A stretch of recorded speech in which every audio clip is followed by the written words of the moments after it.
Welcome, everybody, to Sports Shorts Daily. Ronnie Rance here with you. Tommy Chrysan joining us from Tremonti's Meat and Seafood. I'm here at the Louisiana Sports Hall of Fame studios, and we're presented by L'Auberge Casino, where L'Auberge Casino all week long, the place to be to place your bets at the Barstool Sportsbook. Watch the game Saturday morning, have a little brunch at L'Auberge, watch the game as well, of course. So today on Sports Shorts, here's what we're going to talk about. We're going to talk about LSU. It's our first show since the LSU Auburn win on Saturday. Also, it's we'll talk a little Tennessee, but today I want to kind of recap a little bit of that LSU Auburn game since TK and I had Monday and Tuesday off while I was traveling overseas in London. We'll talk a little Saints. I was at that game, and we'll give you some reaction to the Saints as well as some news about the Saints. The Murray loss, Latavius Murray headed to Denver. That kind of caught Saints fans off guard, caught me off guard. We'll tell you about a rule that I did not know about. He had a nice game on Sunday, scored a touchdown, was very effective in the run game, filling in for some injuries for the Saints, but yet the Saints lose him, a popular player. And we'll get into that. I'll tell you a little bit about my London trip, tell you about watching the Saints game, the LSU game from 12 until 3:30 a.m. London time. Watched it with the governor of the state of Louisiana. Tell you a funny story about that. And Tommy will get you some updates on some of the lines as well. But first, TK, glad to be back here stateside. I will say that I was surprised at how good the food was. I had some good meals over in London. You get what you pay for, I guess. But we had some really nice meals. Had a great trip. Let's go back to Saturday for a minute. It was midnight London time. Myself, along with a lot of Louisiana fans, a lot of Who Dat fans, were trying to find it on their phone, trying to find a sports party, get it on the TV. I happen to be fortunate to be at a little private party at a hotel in a private room, in a ballroom type thing, little small ballroom, watching the game. 17-0. I'll tell you the story, Tommy. LSU's losing 17-0 about halfway through the second quarter. We were staying at a different hotel, maybe about 10, 15 minutes away from the one I'm watching the game at. It was Governor John Bell Edwards. Some supporters of his had thrown a little party. We went to it to watch the game. And so I tell my buddies that were my brother, and we had like three other guys that were with us. I said, hey, look, go ahead and call an Uber. Let's head on back. We can always watch the game on our phone or something back at the hotel. At this point, it's like 1-something in the morning, right? We've got the Saints game the next day. We got all kind of plans all day to go pubbing. So as the Uber is literally on its way to the hotel to pick us up, it's about 5-6 minutes out. LSU gets the Ward scoop and score to make it 17-7. At that point, I say, hey, hang on. Cancel the Uber. Let's just get them to come get us at halftime. We'll wait. Let's just wait. I want to see the first half. Let's wait. And then all of a sudden we end up scoring right before half. It's 17-14. Now the momentum's changed. The room's excited. We feel, it's about probably 15 people, in this room at that point. And we're thinking, hey, we got a chance. And so we ended up staying the whole time, saw the whole game, was high-fiving and chest bumping with a bunch of, LSU supporters, a lot of state officials. And it was an ugly win. It was a gross win. If you gave it on a pretty scale of 1 to 10, it was probably a 4.9. But a win is a win is a win. And this was a win that LSU had to have, Tommy, if they want to have any chance of having a winning record and going to a bowl game. Hey, good teams find a way to win when they don't play at their best. That's the kind of teams that compete for championships. And I'm like you. It was like, holy smokes, this is not good. And then it just changed. And Ronnie, in 2 SEC games, Mississippi State, Auburn, LSU's given up 3 points in the second half combined. I mean, this is, call it the second half team. I mean, Matt House makes great adjustments. The offense just kind of starts slow and then kind of gets going. So, and I know Jaden Daniels called a players-only meeting. I'm a fan of players-only meetings. Some people think they're foolish. I think in the right situation, they're great. But anyway, so this team's learning a lot about itself each week, and I think that's what's important. And, players-only meeting, and now you got Tennessee coming in at 11 o'clock, ranked 8th in the country, and they're all full of themselves. They finally beat Florida. And, I don't think they'll worry about Alabama next week, but you never know. So I can't get a feel for this game yet, Ronnie. I don't know which way I'm going to go based on the line. I can make a case both ways, but LSU continues to get better every week. Clearly, the defense, I mean, they pitched a shutout for 2.5 quarters against Auburn on the road. And look, Auburn's not going to confuse anybody for a good team on offense.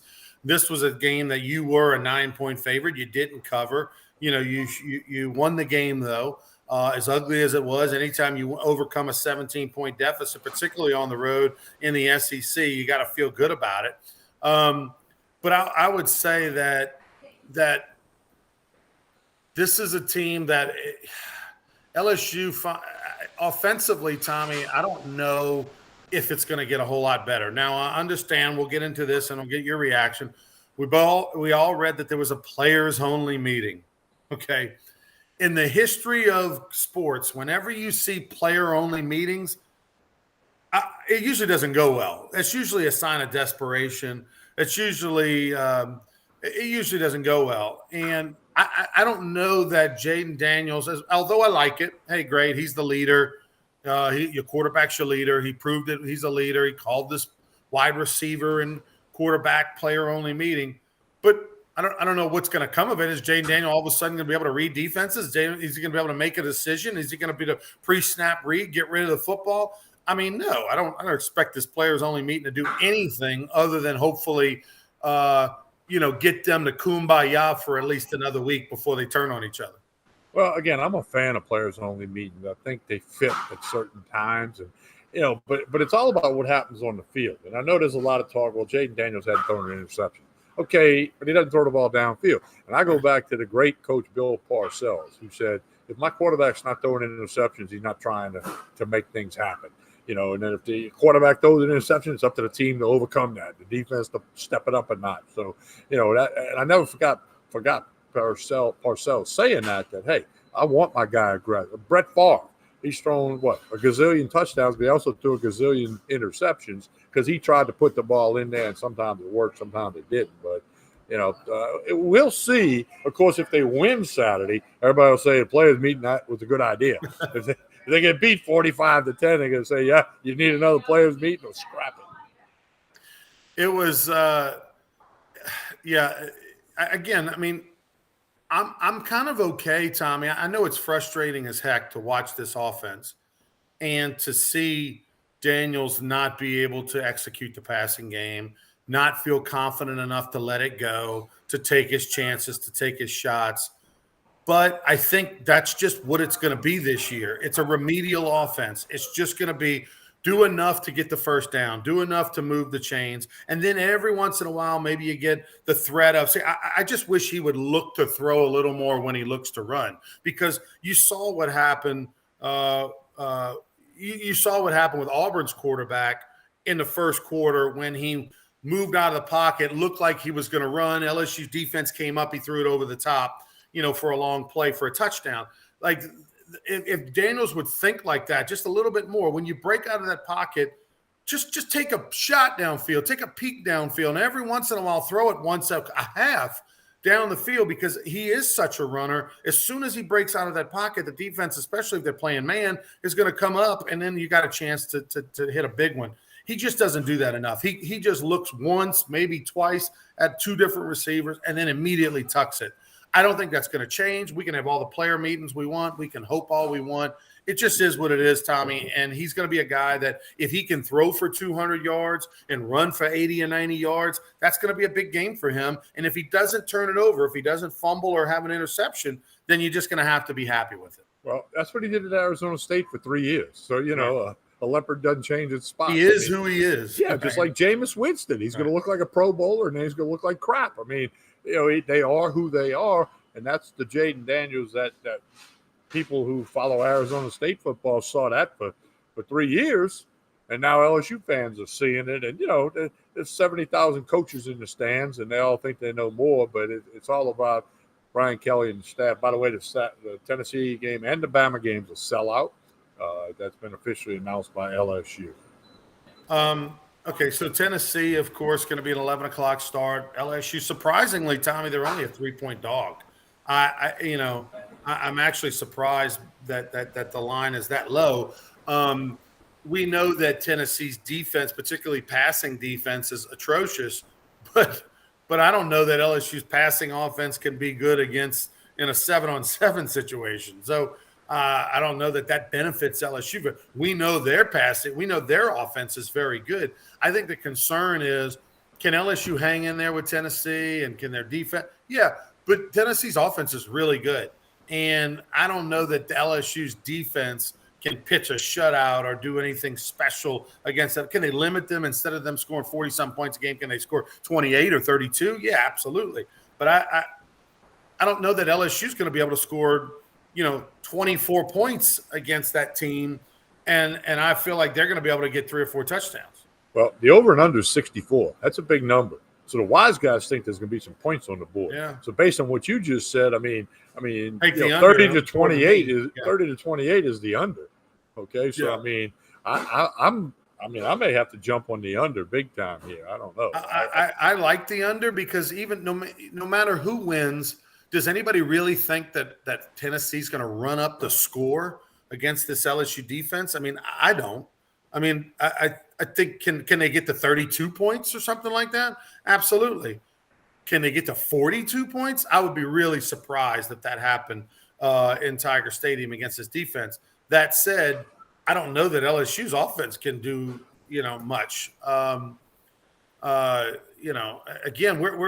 this offense threw for less than 100 yards. I mean, that is throwing for under 100 yards and winning the game on the road in the SEC and being down 17 points. I mean, that's like a 1 in 100 kind of scenario. Like, that doesn't happen.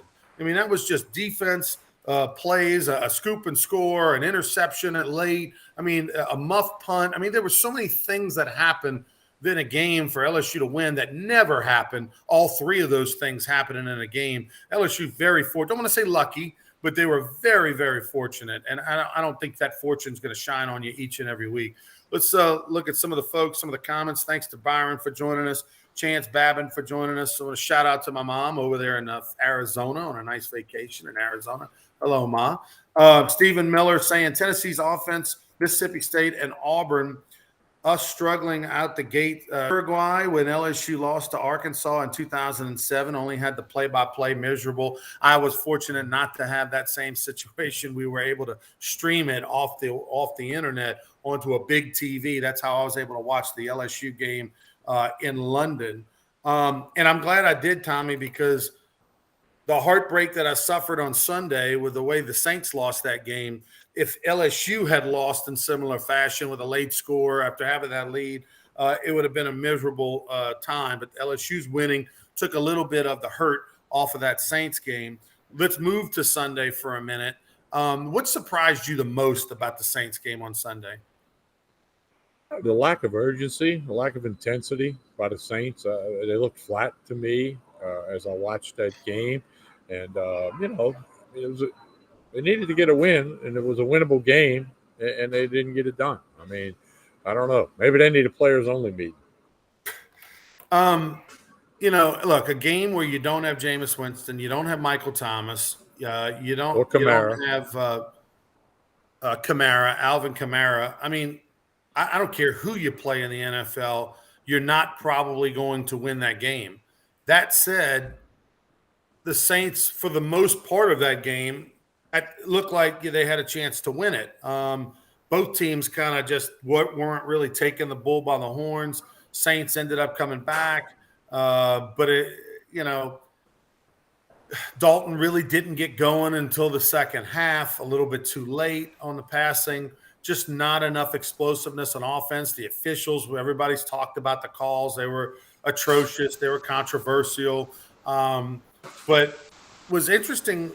I didn't know this rule, Tommy. I thought when Latavius Murray, who they added to the practice squad last week for depth at the running back position, when they promoted him to being active on Sunday, I thought that meant that he was on the 53-man roster and therefore, no one else could claim him. But there's a one-game exception that I did not know about where basically you can keep him on the practice squad, promote him for one game, and and he's basically, in essence, a practice squad player. So he's a free agent to anybody else in the league that wants to add him to their 53-man roster. And after an impressive performance on Sunday, where he looked like the Latavius Murray of old when he was with the Saints a couple of years ago, he ends up getting picked up by the Denver Broncos, and it's just another gut punch to the Saints, who kind of look like, for the first time in a long while this past year, not all the moves that they've made, some of the calculated decisions on contracts and letting people go and trying to, a lot of those have backfired against the Saints this year. And this is another example.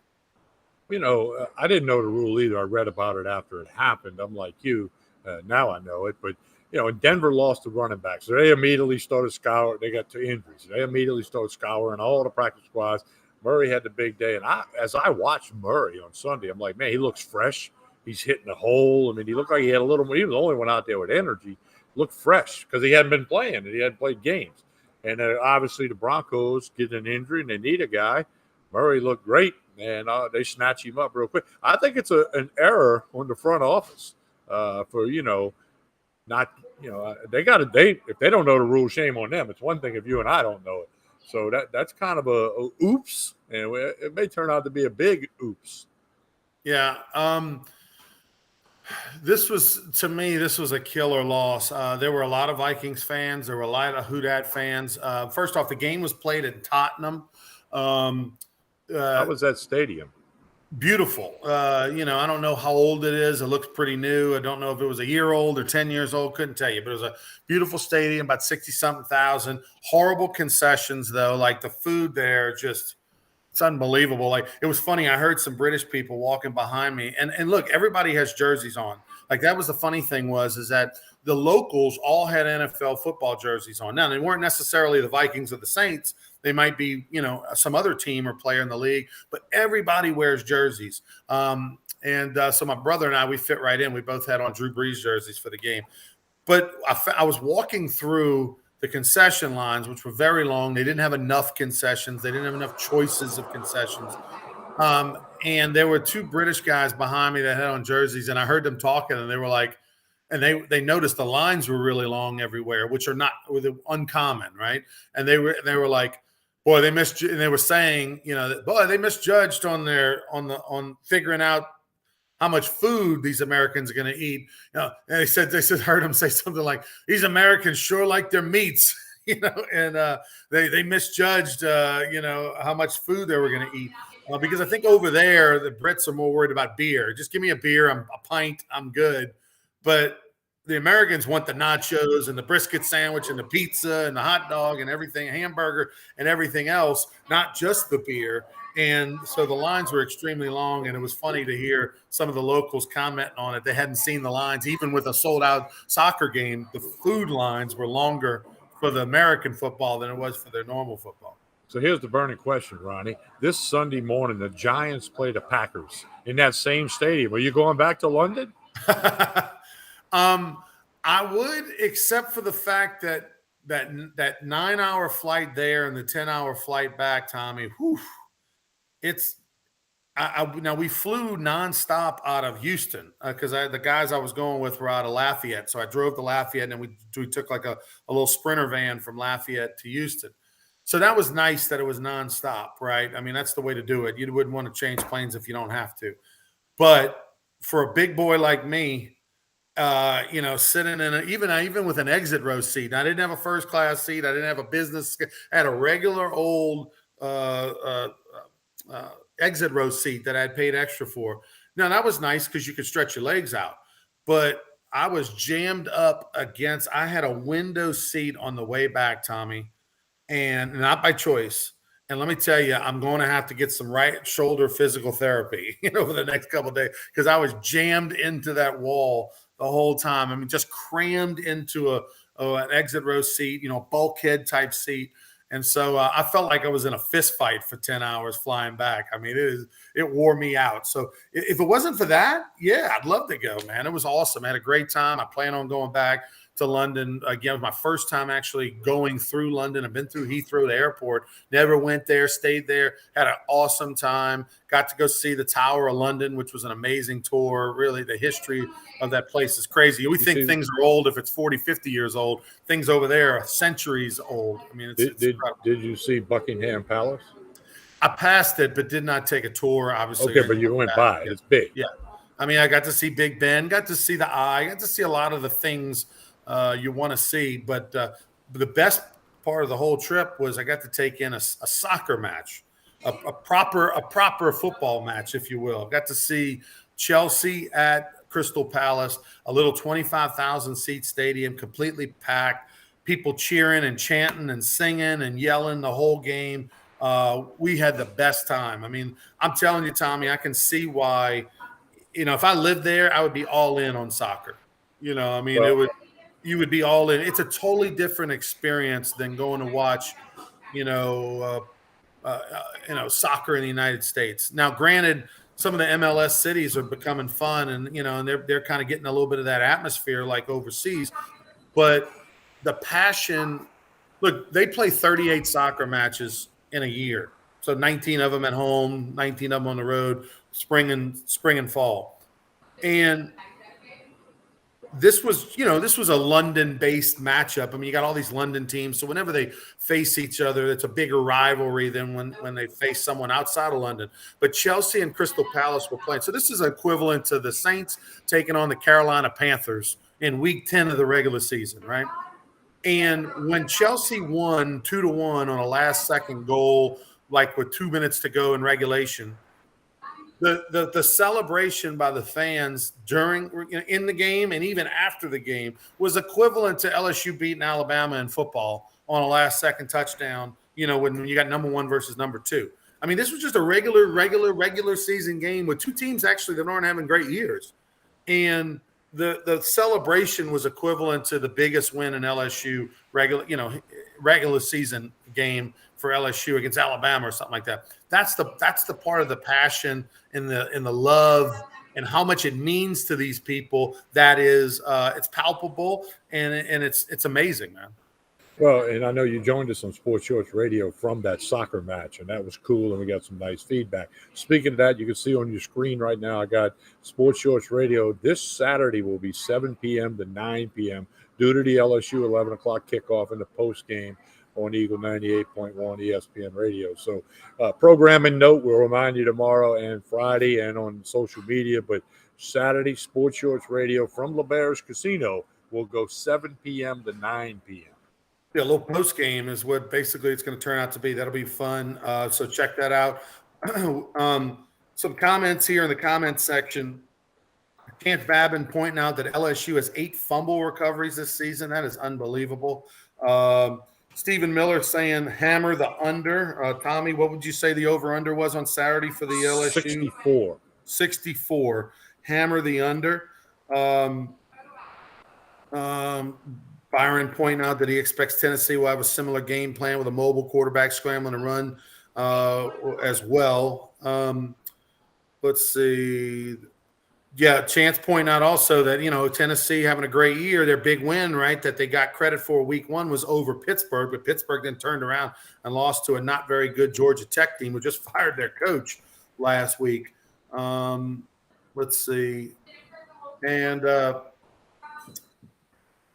and Chance pointing out the double doink hurt, very soccer way to lose in England, talking about the field goal. So let me take you through that for a minute. So I am where I was in the stadium, Tommy, I was in the end zone. So I was in the opposite end zone of where the kick took place. So I'm behind the kicker. And Lutz comes on. And remember, he wasn't good last week, missed a couple. He comes in, drills the 61-yarder. Unbelievable. The place goes nuts.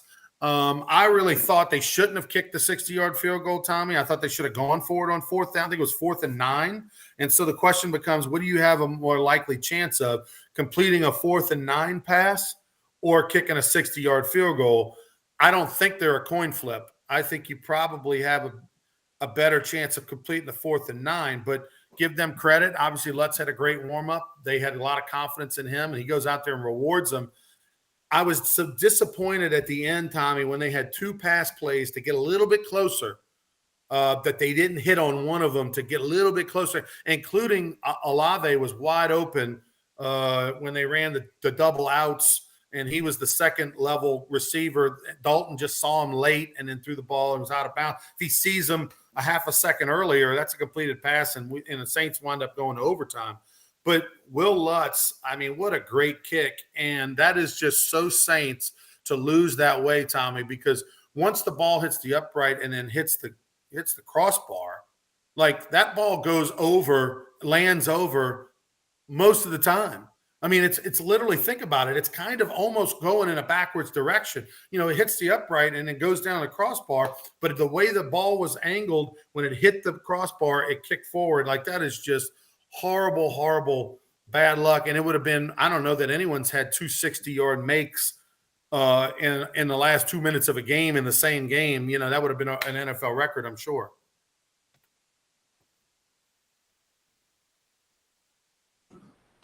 As I was watching it, you know, it's hard to tell from the camera. You saw it hit the upright, and it's hard to see if after it hit the crossbar whether it went over to make it good, right, or whether it went back into the end zone to make it no good. So right, just because of being a sportscaster, I immediately looked at the 2 referees and saw them signaling that, you know, because again, as sportscasters, sometimes we're trained to look at that to know if like when I'm working the bug box for you guys, I'm looking at the refs. As soon as they put the hands up, then I'm adding the 3 points or the 1 point for the extra point versus, you know, having to wonder or putting the wrong thing up. But tough way to lose, no question about that. The Saints got to, you know, they got to make sure they beat Seattle this week. Let me, and yeah, and they thought they were going to get a not good Seattle with Geno Smith at quarterback. Instead, they get a 2-2 Seattle who just hung 48. Where did that come from? Unbelievable. But let me ask you this, because of course I'm in the stadium, but the hands to the face call against Tyrann Mathieu, who, by the way, I know Tyrann Mathieu had an interception. He had an interception because Cousins double pumped, and he went like this, and Tyrann broke, and then he threw it still, okay? But Tyrann Mathieu is, he's a shell of himself. I mean, he sure can't tackle anymore. I mean, it's bad. But let me ask you this, is that, you know, what were the announcers saying? Because obviously the play that they threw the flag, which was a game changer because they're going to punt. We're going to get the ball back plenty of time. And instead they call it on Tyrann Mathieu away from the play. And I saw a replay on online. There's no way that was hands to the face, right? Totally blown call. You know, when they called the expert ref in, you know, they always got a ref to kind of, he said, no way that should be a penalty. That's a blown call. Of course, you can't review it and get it changed. That's just terrible, terrible situation.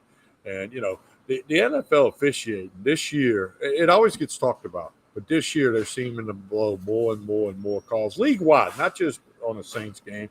But, you know, there's 16 games, well, almost 16 games every week. I know there's some open dates, but there's a lot of football every week. And the referees, they just can't keep up with the speed of these athletes. I've said it for 10 years now, Ronnie. They need 2 more referees on the field. You know, years ago, basketball went from 2 refs to 3. Why? To better officiate the game. The NFL's got the money. Put 2 more refs out there, you know, just beyond the line of scrimmage, and maybe then you don't get that Mathieu But call. here's the thing, Tommy. You have the capability right now of fixing mistakes. But the problem is the referees are worried about each other's feelings. You know, I don't want to hurt his feelings. I don't want to show up. And like, you have the ability right now when you know, we got walkie-talkies, we got communication. We can say before the referee even signals to the crowd what's going on, when they're having the conversation, you can say, hey, I got hands to the face on 32. They immediately look at it upstairs. We can't find hands to the face at 32. Like, no, there's no hands. And then correct, just like you pick up a flag. Sometimes guys throw a flag, they get together and talk, and then they go, there's no flag on the play. Why can't we do that? We thought we saw hands to the face. I can see where maybe sometimes you see a shoulder, you think it's the head. I mean, things happen, man. And you call it that. But then why don't we fix it? We have the ability to fix it, but we're worried about hurting guys' feelings or having referees not want to show up, other referees, and all this nonsense. Get it right. Well, the reason they don't want to fix it is they don't want the game to be 4 hours long or more. You know, if you have stuff, because you'd have to fix something almost every single play, and then it gets into okay, if you're looking to, let's say at the line of scrimmage, you're looking to see if Ronnie Rance, number 75, put a hand to the face on Tommy Price and number 60. But right in when you're looking at that, you see that somebody held somebody, tackled them. It should be a holding call. That's why they won't do it. The bottom line is they need to make officiating better, whatever the solution to that is. And my 2 cents worth is put more guys on the field. You would add 4 eyeballs to the game. The parallel is basketball going from 2 to 3 refs made officiating a lot better from the high school level on up. High school, college, junior college, pro, it's better with 3 officials. And they wouldn't even think of playing a game now with 2 at any level. So that's what football needs to do. And it's not a money thing. The NFL's got more money than they know what to do with. Here's the thing, Tommy. I agree with that, right? More the merrier. I mean, if you got 6 umpires on a baseball diamond, it's better. But if you're not willing to say to another umpire or another referee, if you're one of those 8 or 6 or 4 or 3, hey, I know you saw that, but Chuck and I both got something different. We're more confident than you. Like, you still have to be willing to override a teammate and a buddy and a coworker and say, I'm sorry, but I got something different, and I got 4 guys that agree with me, and you're the only one who sees it that way. Unless they're willing to hurt each other's feelings and correct mistakes, it doesn't matter how many umpires you have. They got to check their ego at the door, because that's exactly what you're saying. I mean, we played baseball. If they hit a ground ball to my second baseman and he missed it, I'm just like, hey, man, catch the next one, because I might serve up a 400-foot home run with the next pitch I throw. So you got to check your ego at the door and do what's best to get it right. You have the ability to get it right. You got 13 or 18 cameras at every NFL game. 13 of them are filming live action. I mean, I don't care if the game's 4 hours, and I guarantee if they polled the fans, hey, would you rather a 4-hour game when we correct all the mistakes, or you want the game 3 hours and 2 minutes and your team got screwed? I know what's going to win that vote. By the way, I thought the pass interference on the long pass, if you're going to call it pass interference, yes, it was pass interference. For whatever reason, he didn't turn around. And look, we all know the rule. Regardless of, look, there's always contact on every play, right? I mean, you could pretty much call pass interference all the time. But the key is, if you don't want pass interference, turn your body. We're both running stride by stride. I get into your chest physically, but if I turn and look for the ball, I can run over you. But if I don't, then you're going to get pass interference. Like, we all know that. So yes, is it ticky-tacky? Yeah, but letter of the law, he did not turn around. And Marshawn Lattimore played horrible on Saturday. On Sunday. Horrible. I mean, he was a step slower. Jefferson wore him out and could have had 5 more balls. He was wide open and didn't get it. I mean, Lattimore's not the same player he was. He's a step slower than everybody, and that was a giant costly mistake. I know you don't want it called if you're a Saints fan. I didn't want it called, but you got to know better, man. As an NFL cornerback, you got to turn your head and act like you're trying to get the ball. That's the key. But that penalty, if we were on offense, we'd want it called. But the Tyrann Mathieu was a phantom call, and that's the kind of call that should be corrected. TK, tell us about Tremonti's. Well, Tremonti's Meat and Seafood, the lunch special today is lasagna. And, of course, hunting season has opened. They do game processing here. I was here this morning. Mike was cutting up a deer for somebody. So if you're one of those deer hunters, bring it on into Tremonti's. They've been doing it for a long time. They do thousands a year, literally. So come on into Tremonti's for all your game processing, your deer hunting. Get all your catering needs for the tailgating for high school, college, Saints game, small group, large group. They can take care of you. Just tell them how many people you want to feed. Tremonti's Meat and Seafood. Connect on Facebook and Instagram on Jefferson Highway in Baton Rouge, right down the street from Parkview Baptist Church and School. Check out Tremonti's Meat and Seafood. All right, he's Tommy. I'm Ronnie. We'll be back tomorrow morning, 9:30 a.m. Central Time, 9:30 a.m. Central Time for more Sports Shorts.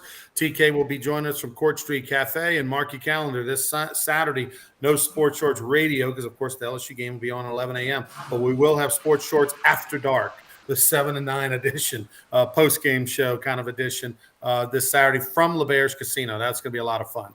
So until tomorrow, everyone, have a great one. Thanks for watching. Thanks, Rob, Chance, Janet, Stephen, everybody. Please like and share this video. Byron, everybody have a great day.